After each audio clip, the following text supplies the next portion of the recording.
Ay, nag-umpisa ng kanya. Ginanyan ko lang yung kamay ko. Ay, hello mga kapatid, magandang hapon po. Ngayon po ay ika-28 ba? 28 ng Setyembre, Sabado. At bukas ay araw ng Linggo. Para sa paghahanda sa diriwang ng banal na Eucharistia, kami po ngayon ay magkakaroon ng tinatawag na liturgical Bible study. So, ito po ay testing lang kung sana ay maging matagumpay itong pagre-record namin kung ano po ba itong LBS. Kasi kung makita namin ito ay maganda, baka i-request namin ang DYAR ba yun? DZAR, yung radio station sa Bako na ipatugtog ito para makatulong sa mga nais na magpalalim sa pag-unawa sa ating banal na kasulatan o Biblia. Yan. Kanina po nag-umpisa kami by parang kinabisado namin yung mga nilalaman ng Biblia dahil itong Biblia ay maraming aklat po, di ba? So binasa namin yung mga pangalan ng lumang tipan, bagong tipan, ganyan. At inaaral din namin itong paano namin ito hahanapin yung mga pagbasa dito sa tinatawag na Catholic Bible Reading Guide. Yan po. So ito may mga dito malalaman kung ano yung mga pagbasa bukas. Okay? Sa baba. So sige, pakinggan niyo lang po kung anong aming gagawin. Ito po ang aking mga kasama. Say hi. Hello. Yan ang aking mga kasama. So lahat kami ay mga ordinaryo lamang na mananampalataya, pero nagsisikap na makabisado namin ang banal na kasulatan. So ang mga pagbasa ano nga uli sa ebanghelyo ay ebanghelyo ni sino ang ebanghelyo natin? Mga kapatid, si Marcos. Nasa ebanghelyo ni San Marcos. Ito ay para sa ika-26 na linggo ng panahon ng pangkaraniwang panahon, ordinary time. So, bukas po ito ng mga pagbasa, September 29. At yun po ay ika-26 na linggo sa pangkaraniwang panahon. So, ang kanyang ebanghelyo ay Marcos 9:38 to 43. Yan po ay kung meron kayo ay makikita po yan dyan kung paano. So, ganito pong gagawin namin sa liturgical Bible study. Parang hihimay-himayin po namin ang mga pagbasa. So, mag-uumpisa po kami kay Marcos 9. So, may magbabasa po sa amin. Okay. Ay, may putol-putol pala yan. Ho. Sige, ako na lang muna. Okay, so babasahin natin. Kayo po ba may mga Biblia ngayon dyan? So, kung susunod, kung kayo ay susubaybay sa amin, maganda na mayroon kayong mga daladalang Biblia para masundan nyo kami. So, kung may Biblia kayo, hanapin po ninyo ang Ebanghelyo para bukas ay Ebanghelyo ni San Marcos, chapter 9, 38 to 43, tapos likdang 45, tapos likdang na naman 47 to 48. So, babasahin natin. Ang pagpapahayag ng mabuting balita ayon kay San Marcos. Ang sagot, papuri sa iyo, O Panginoon. So, krus sa noo, krus sa bibig, at krus sa puso. Ibig sabihin na isa isip, ipahayag, at isa puso.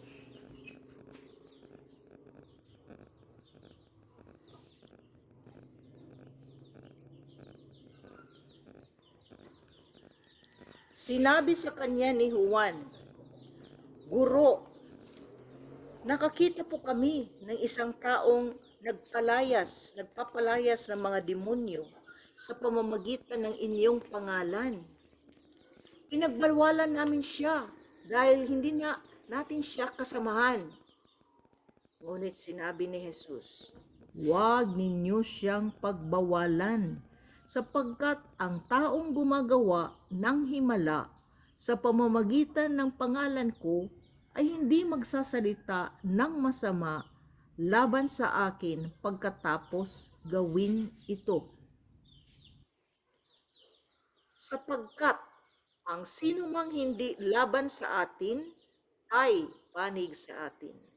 Tandaan ninyo, ang sino mang magbigay sa inyo ng isang basong tubig dahil sa kayo'y tagasunod ko, ay tiyak na tatanggap ng gantimpala. Mabuti pa sa isang tao ang siya'y bitinin sa leeg ng isang malaking gilingang bato at itapon sa dagat kaysa maging sanhi ng pagkakasala ng isa sa maliliit na ito na nananalig sa akin. Kung ang kamay mo ang magiging sanhi ng iyong pagkakasala, putulin mo ito. Mas mabuti pa ang pumasok sa buhay na walang hanggan na putol ang isang kamay kaysa may dalawang kamay na mapunta ka sa impyerno sa apoy na hindi mamamatay. Kung ang paa mo ang naging sanhi ng iyong pagkakasala, putulin mo ito. Mabuti pa ang pumasok sa buhay na walang hanggan na putol ang isang paa kaysa may dalawang paa na mapunta ka sa impyerno. At kung ang isang mata mo ay nagiging sanhi ng iyong pagkakasala, dukitin mo ito. Mabuti pang pumasok ka sa kaharian ng Diyos na iisa lang ang mata kaysa may dalawang mata, ngunit itatapon ka naman sa impyerno. Dooy hindi namamatay ang mga uod na kumakain sa kanila, at ang apoy ay hindi napapatay. Ang mabuting balita ng ating kaligtasan. Pinupuri ka namin, Panginoong Hesukristo. Okay?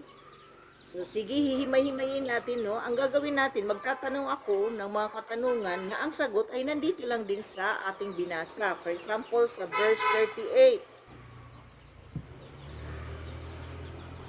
Anong sinabi sa kanya? Ang sino itong kanya? Si Jesus. Okay. Anong sinabi ni Juan sa kanya? Pakilakas, anong sagot? Nakita po namin ang isang taong nagpapalayas ng mga demonyo sa pamamagitan ng inyong pangalan. At ano daw ang ginawa nila? Pinagbawalan namin siya dahil hindi natin siya kasamahan. Okay, yun ang sinabi ni Juan. Ngayon naman, ano naman ang sinabi ni Jesus? Marites naman. Huwag ninyo siyang pagbawalan sapagkat ang taong gumagawa ng himala sa pamamagitan ng pangalan ko ay hindi magsasalita ng masama laban sa akin pagkatapos gawin ito. Okay. Bakit ano ang paliwanag ni Jesus dito sa sinabi niya, Melinda? Verse 40. Sapagkat ang sino mang hindi laban sa atin ay panig sa atin. At nagpatuloy pa siya ng paliwanag. Tandaan ninyo, ang sino mang magbigay sa inyo ng isang basong tubig dahil sa kayo'y tagasunod ko, ay tiyak na tatanggap ng gantimpala. Ano daw ang matatanggap? Gantimpala. Gantimpala sa mga Tagasunod. sure ba kayo tagasunod? O yung mga tandaan ninyo ang sino mang magbigay. Sa inyo, sa kaninong pangalan? Ng isang tubig at ano? Dahil sa kayo'y tagasunod ko, ang tiyak na tatanggap ng gantimpala. So ang tatanggap ng gantimpala yung mga tao na nagbigay ng tubig sa mga alagad, no? So kung for example ang mga alagad ay umakyat sa bahay na ito at binigyan sila, may gantimpala sila. Ano daw ang mas mabuti pa sa isang tao na ano daw ang ilalagay sa kanyang liig? Malaking. Sige, ikaw naman, Marites. Mabuti pang isang tao ang siya'y bitinin sa liig ng isang malaking gilingang bato at itapon sa dagat kaysa maging sanhi ng pagkakasala sa isa sa maliliit na ito na mananalig Sa akin. sa akin. Okay. So ano, yun pala, kung ikaw ay magiging sanhi na magkasala, lalo na ang mga maliliit na nananalig sa Panginoong Hesus, ano pa daw sabi ni Jesus? Ano mas mabuti pang gawin niya? Mabuti pang siya'y bitinin sa ano? Sa liig. Sa liig. Ano daw ang sunod? Malaking, Nang isang ano, anong ibibitin sa liig? malaking Gilingan Malaking gilingang bato. At saan itatapon? sa dagat. dagat. Oh my gosh. Diba? Grabe. So, ganun kahalaga na hindi tayo maging sanhi ng pagkakasala ng iba. Ano naman daw ang mangyayari sa kamay? Ikaw, Melinda, verse 43. Kung ang kamay mo ang nagiging sanhi ng iyong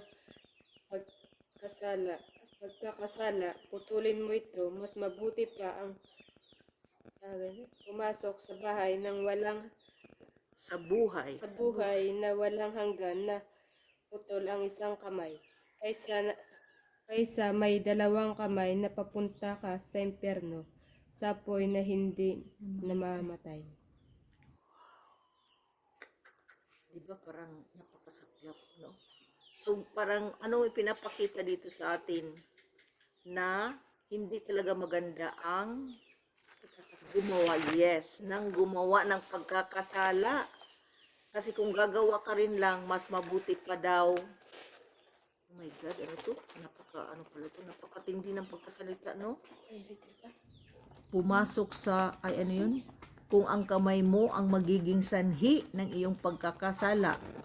Ano yung mga ginagawa ng kamay na magkakasala? Ay mabuti pa daw ay putulin eh. Pero ito naman ay hindi naman talaga yan ibig sabihin na puputulin. Pero parang binibigyan ng diin ng Panginoong Hesus na ganung katindi ang mangyayari sa kung gumagawa tayo ng kasalanan. Okay, sunod naman, verse 45. Ano daw mangyayari sa paa?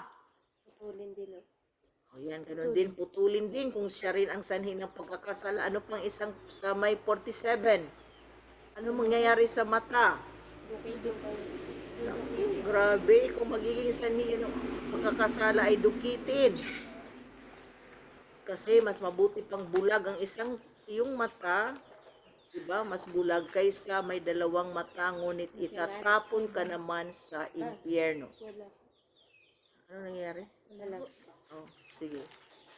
Anong mangyayari daw sa impyerno? Page 48. Ay, verse 48.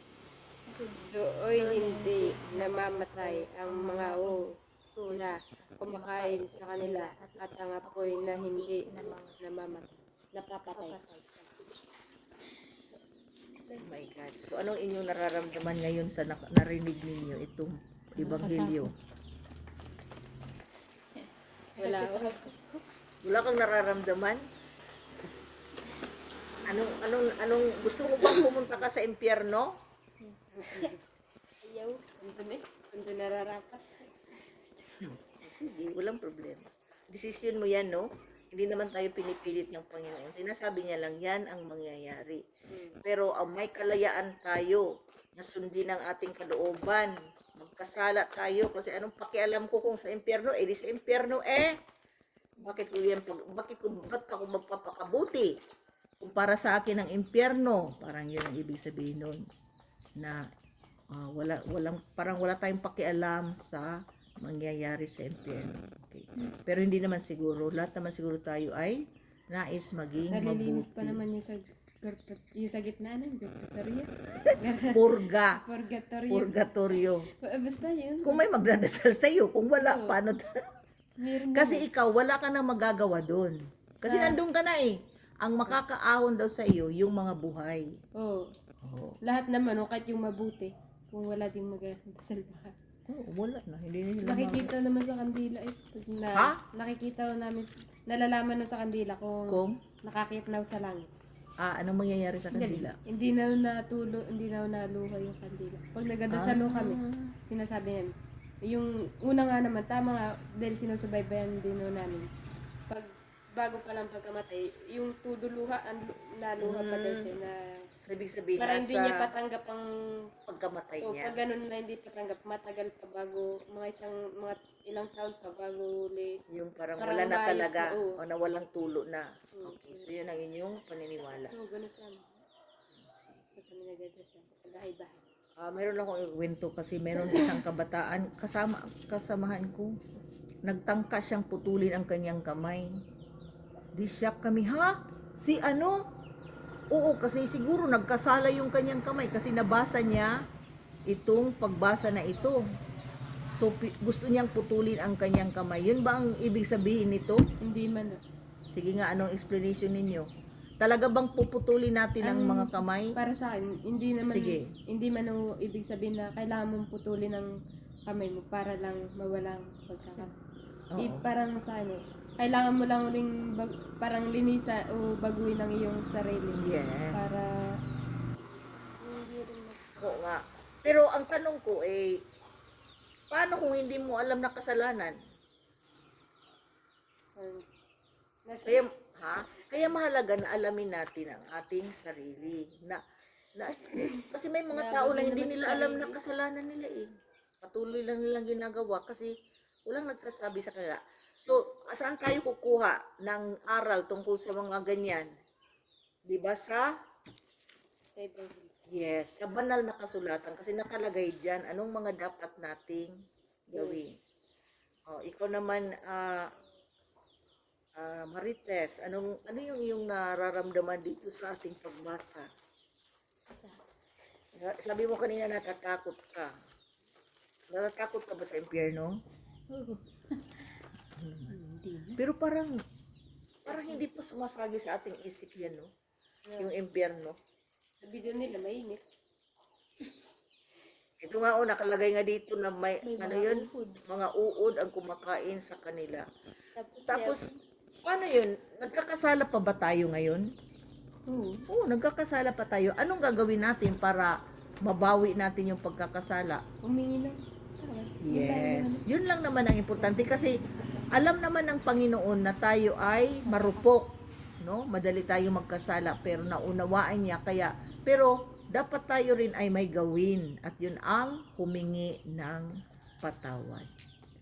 Ito lamang ay warning sa atin na meron talagang impyerno kasi si Jesus mismo ang nagsabi nito. Lahat ng sinasabi sa Biblia, totoo yan. Kaya paniwalaan natin na may impyerno. So habang buhay pa tayo, anong gagawin natin? Magsikap na hindi tayo magkasala. Kung magkakasala, hihingi ng patawad. Kasi pag namatay na tayo, ay, ang hirap na. Pero mabuti na lang, may mga tao ngayon na nagdadasal na para sa mga kaluluwa na nakalimutan at walang nagdadasal sa kanila. Sinasabi yan ngayon. So para lahat na talaga masali kahit pa yung wala na nagdadasal sa kanila, Kasi yung iba, sinasali. hindi yung makakit, may nagadasal, pinipigilan daw ng Nino? mga taong yung walang nakakaalala sa kanila. Oo. Yung hindi nakakaala-ala, parang napipigilan Na sila. kasi inisabi, ba't yung iba pinagdadasal sila, parang naiingit na rin na nagdadasal. Yung sabi, parang pinipigilan din daw sila pag Oh, sige. Mabuti na lang na sabi, panonoorin ko kayo ng isang sine tungkol dyan. Sa Disney. Sa Disney, nakakatuwa. Coco ang tawag, Coco. Mamaya na lang. Siguro, anong araw ngayon? Sabado. Baka pwede tayong manood. Kasi parang tumutugma sa iyong kwento. Tingnan natin ha. Kung interesting din ba na. Kasi ang iyong konsepto, naiisip pala yan ng mga taga South America. Kasi yan ang kwento taga South America ito. Ibang bansa. Pero parang may kahawig sa sinasabi mo. tingnan natin mamaya. Okay po, pasakali lang po yun, hindi po yung kasama ng aming, pero parang pwede na rin. So maraming salamat at yan ang ating natutunan sa Ebanghelyo. Naman ngayon naman dadako tayo sa unang pagbasa. Ano naman ang aral ng unang pagbasa sa mga bilang? O ikaw, Melinda, bilang 11, 25 to 29. So babasahin na po namin ang first reading kasi Ebanghelyo muna. Ang pagbasa mula sa aklat ng mga bilang. Ang Ganyan na. pagbasa mula sa aklat ng mga bilang. Yes. 25 to 29. 11.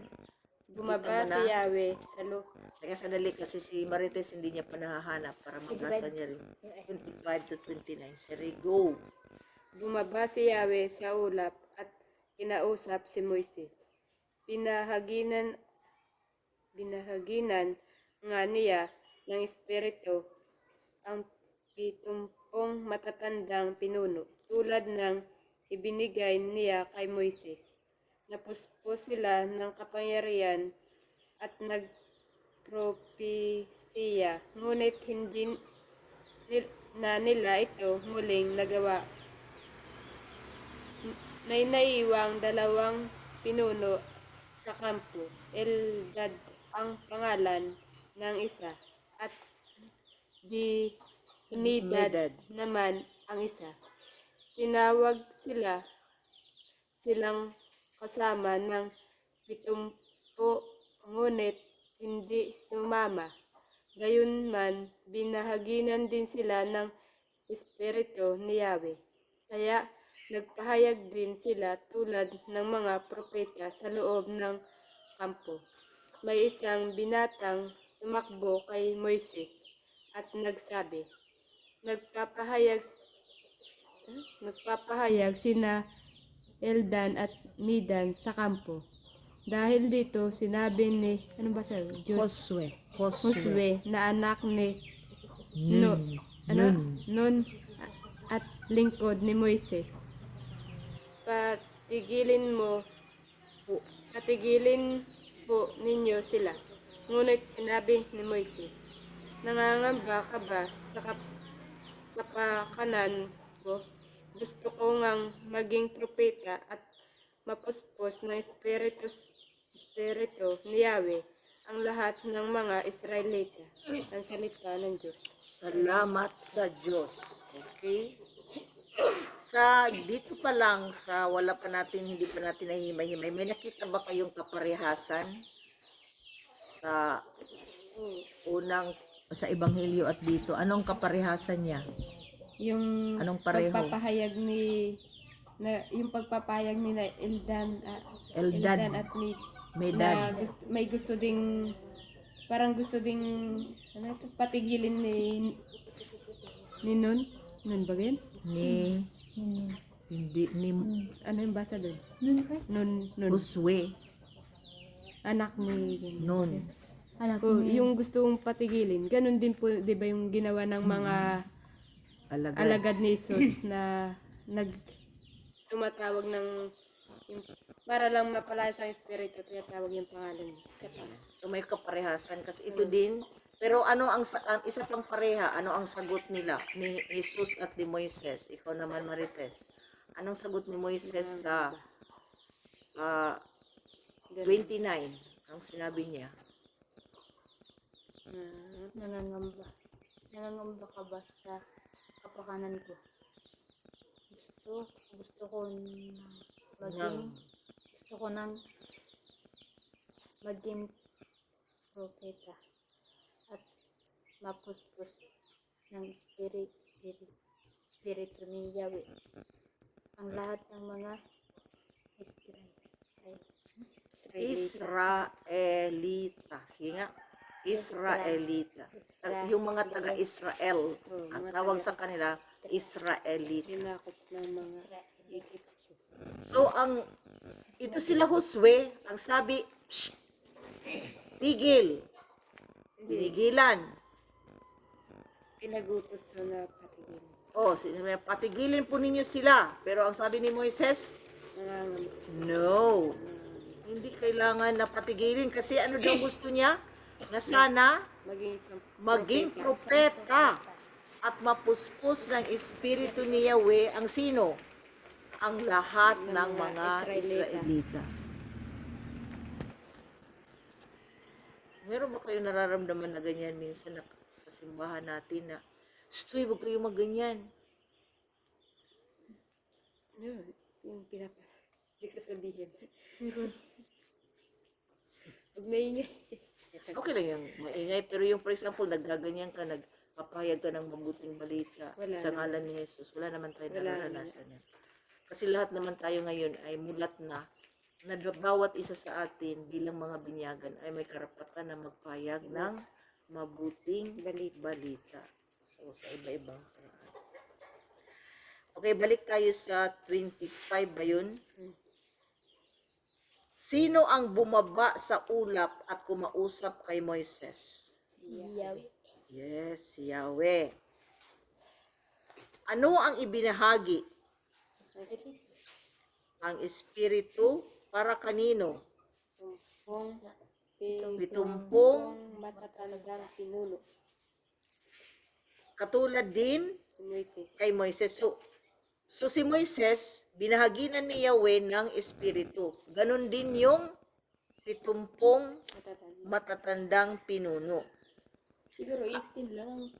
Ha? 18. Yung 18 lang o yung pumasok sa kampo. Ibig yung dalawa o naiwan. Hindi si mama. Mamaya na, nauuna ka na. Okay, basta 70. Ano bang 70? 70? 70. Di ba 70, 70? Nga pala. Talang yung dalawa. 70, di ba 70? At anong nangyari sa kanila? Nung binahaginan sila ni Yahweh ng Espiritu, yung sunod na sentence, wala kay Moises, anong napuspos? Napuspos sila ng Kapangyarihan. kampangyarihan. At anong ginawa?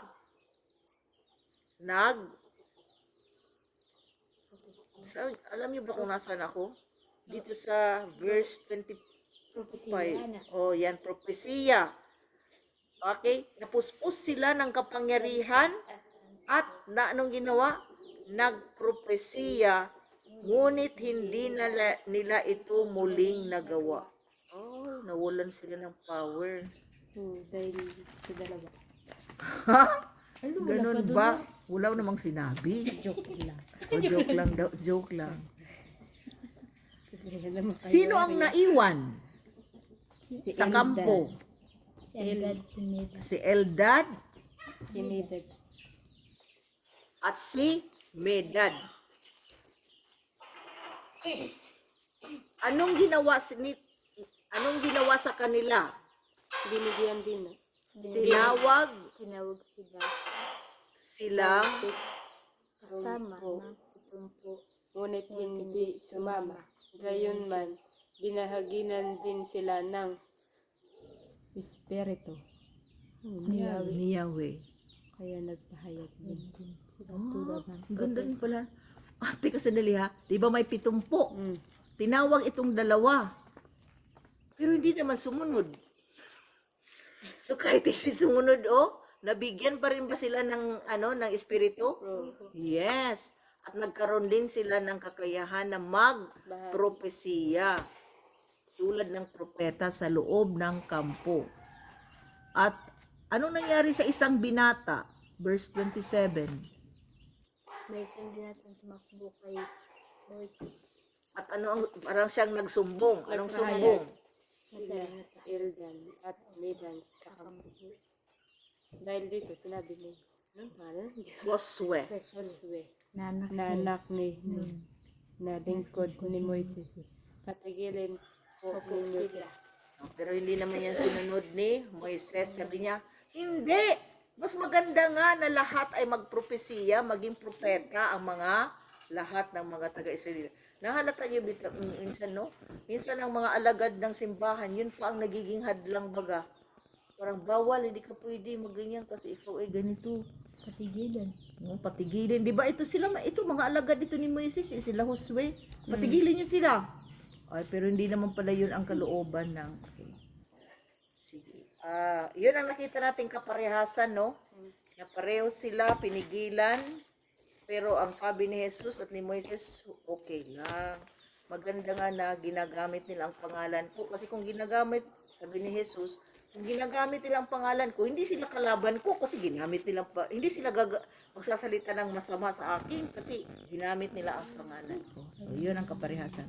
Now, let's go to Santiago. Ikaw naman, Marites. Nakita mo na ba yun yung Santiago? Ang akin ang nawawala. Santiago, ano nga yun?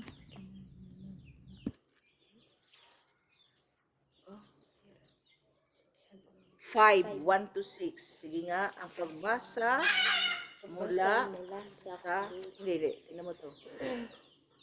Sa sulat ni Santiago. Okay. Go. 5, 1 to 6.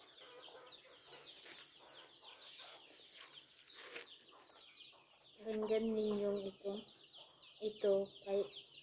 kayong mayayaman, tumangis kayo at humagulgul dahil sa mga Isa-isahan. Kapig, hati ang darating sa inyo.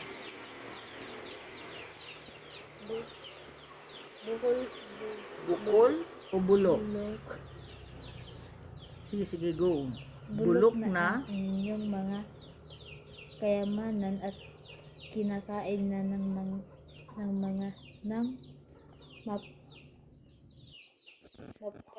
mapanayran insekto ang inyong mga damit. Nakalawang na ang inyong pinto at pilak at ang kawalang ding Ay, teka, basahin mo na maayos. At ang... kalawang ding inyong Iyon. ang magiging Isa-isahin lang. Magiging ka... magiging katibayan Yan. laban sa inyo at parang apoy na puputok Puputok ba talaga? tutup Huwag ka masyadong kabahan. No? Isa-isa lang. Okay. Tutupok. tutupok sa inyong laman. Ayan ang kayamanan hindi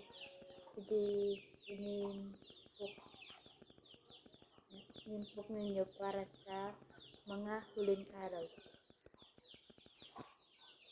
Sumisigaw ang mga manggagawa sa inyong mga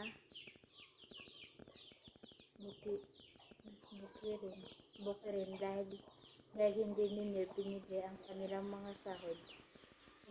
Umabot sa mga pandinig ng Panginoong makapangyarihan sa lahat ng mga Hinaing.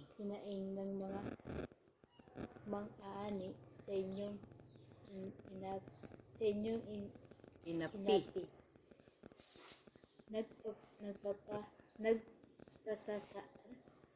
Nagpasasa. kayo sa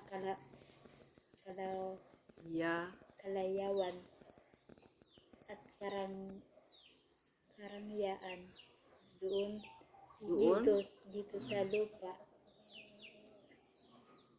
Nagpataba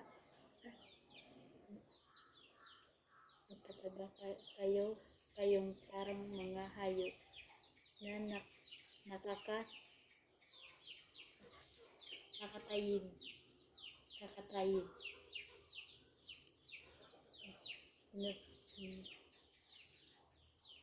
Hinatulan ninyo at ipinapatay ang mga taong matuwid na hindi lumalaban sa inyo. Ang salita. Ang salita ng Diyos. Salamat sa Diyos. Okay? Ano ba ito? Nakakatakot naman ito. Ano daw mangyayari sa mga mayayaman? Tumangis kayo at tumangulungol. Dahil sa Umagulgol. umagulgol. Dahil sa mga kapigatian darating sa inyo. So parang binibigyan ng ano? Pinapahalalahanan. Yes. Pinapaalalahanan ang mga mayayaman na may darating na ano? Para Kapighatian. Anong kapighatian? lungkot ko. Yes, kalungkot. So, ano daw ang mga gamit nila? Sa verse 2. Basahin. Bulok na ang inyong mga kayamanan at kinain na ng mapanirang insiklo ang inyong mga damit. Inalawang na ang inyong ginto at pilak at ang lawang ding iyan ang magiging katibayan laban sa inyo. At parang apoy na tumupo sa inyong laman. Ayun. Okay. Ano ba yan? Parang, gusto niyo po ba maging mayaman?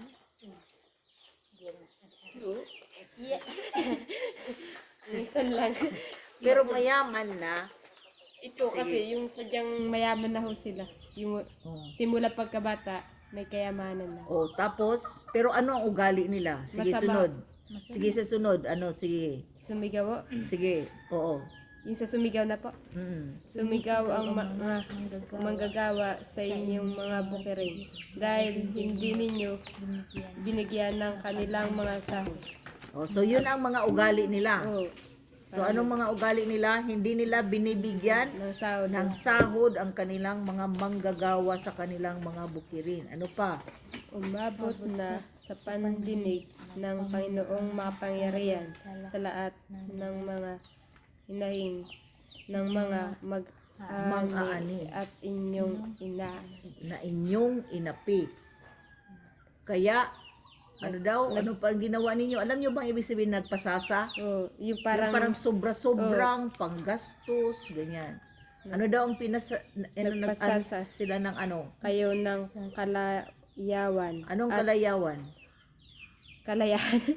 Kalayawan yung parang enjoy baga, inom, Yung parang layaw baga yung Malayaw. mag-shopping, mag-ano, parang, kasi marami silang pera, di ba? Sobra-sobrang, yung parang happy-happy, yan ang kalayawan. Nag-happy-happy sila ng sobra-sobra. At karangyaan karangyaan. dito Sobra, sa lupa. ano ibig sabihin ng marangya? Kayamanan, yung parang O for example, ang mga gamit, Mararangyaw, yung mga ginto, mga ginto, mga espesyal, mga mamahalin. Yan ang ibig sabihin ng karangyaan.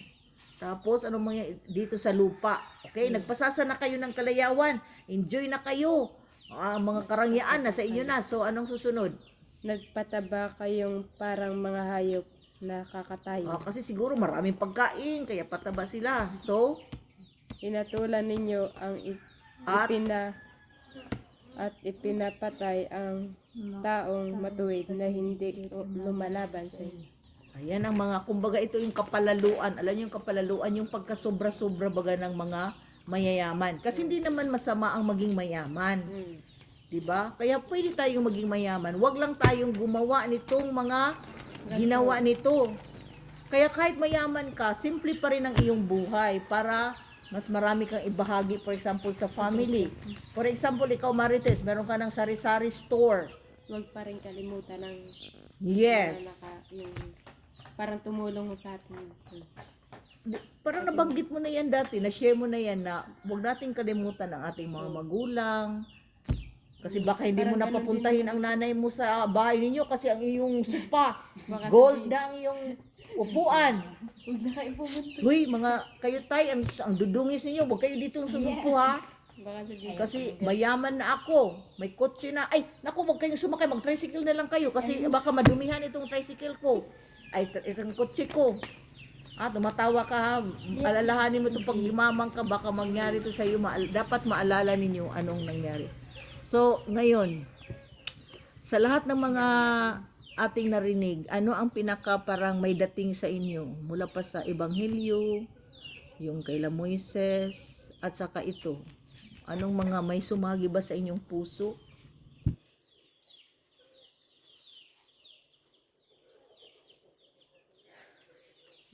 Anong maalala ninyo kahit isa lang? Yung gaya po. Yung hindi pinagbagawan. O yung dapat hindi pagbawalan. Pero ano ibig sabihin ng hindi pagbawalan? Kung for example, nagve-vape, hindi pagbabawalan. Hindi man naman Ito ba doon yun? sabihin kung sa ganyan. Yung paggawa ng mga kagaya, hindi ng mabuting balita. Para sa Diyos. Oo, sa mga Ano, ganyan. Sa kanya, Huwag pagbawalan. For example, sino magbabasa? Ay, wag ba yung mga bata pa yan. Oh, hindi ba minsan ganyan, hindi pa babasahin ang mga matatanda lang, pero sa Bida mga kabataan ang bumabasa, no? Simula grade 4, hinasanay Pwede na na. sila. O, sino magandang ginagawa sa mga pinuno ng Grand Bida? Kasi hindi nila hindi Kasi nila yung malalaki, natago. yan. Anyway, nahihiya lang siguro yun. Pero, oo nga. Kakabunga na po. Nakakaba naman talaga pag nasa harap ka na ng ano, kasi ang salita ng Diyos ay, Unang beses pa lang, pero pag mga tatlong beses na hindi. hindi na nakakatakot. Pero pag matagal ulit, mga isang taon ka na hindi basa, Para mababalik na naman ang iyong takot. nakakabaw na yun. So, ikaw ba, Marites, nagbabasa ka rin ba ng Ebanghelyo or ang pagbasa sa inyo? Wala sa Ay, hindi. Sinong pwede magbasa sa inyo sa Back to Christ? Ang pastor lang. Pastor lang. Yung mga, pati yung mga tiyahin. Yung mga matatanda na rin. matatanda. Pero sa kayo, hindi pa kayo pwede. Hindi kayo. Kanta lang, hinakataw. Kayo. Sabagay toka-toka naman kasi kailangan din sa celebration may aawit. Alam nga naman, lahat ay magbabasa. Hindi siyempre yung iba rin may aawit. Yung iba may gagawin na ganito, magde-decorate, maglilinis, mga ganyan. So, katoka-toka. Tulong lang po sa pag-ibig. Oo, kaya nga. Pero ibig sabihin na wag natin pagbabawalan yung mga taong gusto bagang maglingkod sa Panginoon. Bigyan natin ng pagkakataon sila na maglingkod kasi ang dami namang gawain sa simbahan eh. Kasi may mga stricto eh. Ay naku yung mga ganyan. Huwag yan yung mga ganyan kasi naku, ang ganyan. Ay hindi yun maganda kasi ayaw yan ng Panginoon. Gusto ng Panginoon mag-participate tayo lahat. Diba? Kahit naman sa ibang ganyan. Ha? Doon sa paraiso doon sa amin. Ano? Nagsimba sila, tapos ang dami ko sinasabi. May nagamura nga sa loob ng simbahan. Kahit may Yan, pare. so, sila lang kasi. At least, Sila walang ano. at least pinapatawad ka nila. Kasalanan. Sa loob ng simbahan. Natural. Pero dapat nagpapaalala rin kayo. Uy, nandito man din tayo sa simbahan. Huwag tayo maganyan. Hindi yun sa parang yung katoliko din. Kaya nga. Pero kung kayo na dapat yung mga nakakaalam, magsasabi rin. May karapatan din kayong magsaway, di ba? Kasi alangan naman. Matanda ko din sa matanda pa ho. Yan, pero matanda sa Kasi sa kanila, bagong simbahan lang o yun. Hindi pa masyadong... Wala pang training, no? Oo, Hindi pa kulang masyadong sila sa... formation ang tawag dyan. May paghuhubog yan. Hindi yan basta-basta nakasalang ka dyan na kung ano-ano. hindi kulang pa sila sa pag-counting. Okay, kung gagawa tayo ng tema para sa ating, ano namang tema natin last time? Nakalimutan na natin. Dapat yung talagang may dating. Ano nga yung tema natin? Alam nyo na hindi yun nakalimutan. Nakalimutan nyo kasi hindi kayong gumawa. Dapat galing sa inyong puso. Kahit galing sa akin ay ang daming naisip. Sige nga, mula doon sa, kahit ano lang doon. So, siguro yun, yung pagbigyan natin ang mga nais maglingkod sa Diyos. Tama ba yun? Ha? Hindi ba baka meron pa kayong iba? Yung sa akin ay give chance na maglingkod, lalo na ang kabataan. Bigyan ng pagkakataon ng mga kabataan na maglingkod sa Diyos. Yun na lang. Sige, okay. Maraming salamat po. Yun po ang aming tema. So, bigyan ng mga kabataan. Kaya ito sila mga kabataan. Kaya yan nga, nagbabasa kami kasi binibigyan na po. Pero yung ano baga, asan na si Zitson dyan? Anyway, sorry po yan. At ay kapitbahay po namin yan. Nagmamarites kami. Ang ibig kong sabihin po na,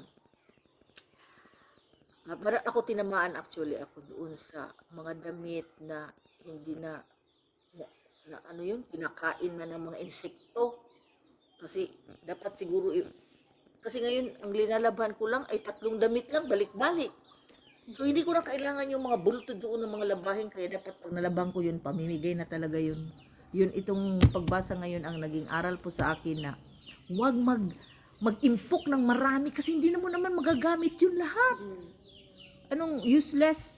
No? Kaya simple living lang po tayo, no? Yun lang mga gamit natin. Huwag yung masyadong mararangya, mga ganyan. Kung meron naman tayong mga pag-enjoy, minsan, huwag din naman yung sige na lang tayong ganyan. Oh, hindi naman tayo nag-enjoy. Pero huwag naman yung sobra-sobra. Ayan. Ang sobra-sobra po ay masama. Okay? Sa ating maraming salamat po at magandang hapon sa inyong lahat.